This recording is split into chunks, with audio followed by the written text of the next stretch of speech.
Start. महोदय, इस विशेष बैठक में मैं आपका हार्दिक स्वागत और अभिनंदन करता हूँ। विरम। हमारे संविधान निर्माताओं को सामाजिक, आर्थिक और राजनैतिक न्याय, विचार, अभिव्यक्ति, विश्वास, धर्म और उपासना की स्वतंत्रता, प्रतिष्ठा और अवसर की समता प्राप्त कराने के लिए और राष्ट्र की गरिमा, एकता और अखंडता को सुनिश्चित करने वाली बंधुता बढ़ाने की अवधारणा रही है। विरम। इस अवधारणा और परिकल्पना को मूर्त रूप देने के लिए इस देश में लोकतंत्रीय व्यवस्था की संरचना की गई है। विरम।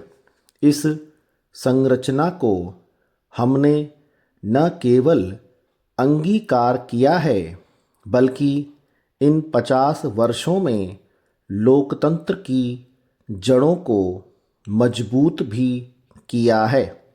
और जब जब परीक्षा की घड़ी का सामना करना पड़ा, तब तब हमारा देश इस परीक्षा में खरा उतरता गया है। विरम। सारी मानव सभ्यता 2 वर्गों में बटी हुई है। विरम। एक तो वह समूह है जिसके पास पर्याप्त मात्रा में पूंजी है, और दूसरा वह समूह है जिसके पास कुछ भी नहीं है। विरम। इस असमानता की यह खाई बहुत चौड़ी है, और इस खाई को कम करने के लिए निरंतर प्रयास होते हुए भी हमें अभी तक इसमें सफलता नहीं मिल पाई है। विरम। इस खाई की पूर्ति किया जाना नामुमकिन है। विरम। यदि हम संविधान को अंगीकृत करने वाले मूलभूत उद्देश्यों की तरफ दृष्टि डालेंगे, तो पता चलता है कि बहुत कुछ करने के बाद भी हमें बहुत कुछ करना शेष है।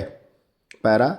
महोदय, आप जानते हैं कि लोकतांत्रिक पद्धति में अनेक दल होते हैं, और ये दल अपने अपने सिद्धांत और कार्यक्रम के आधार पर मूल उद्देश्य तक पहुंचना चाहते हैं, लेकिन कभी कभी मूल उद्देश्यों को प्राप्त करने की दिशा में जो साधन अपनाए जाते रहे हैं, उनमें भिन्नता होने के कारण हमें आंशिक सफलता ही मिल पाती है।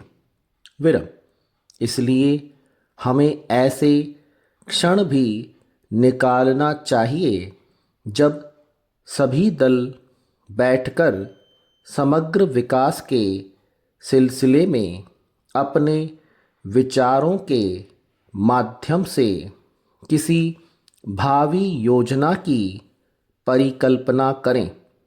विरम। स्वतंत्रता की स्वर्ण जयंती के अवसर पर उपलब्ध ये क्षण निश्चित रूप से हम सब लोगों को यह अवसर देता है कि हम अपने विकास, उपलब्धि, भूल और भविष्य की दिशा के बारे में आत्मचिंतन करें। विरम। यह वह अवसर है जब हम दलीय भूमिका के ऊपर उठकर प्रदेश के समग्र विकास के लिए गहराई से विचार करें। स्टॉप।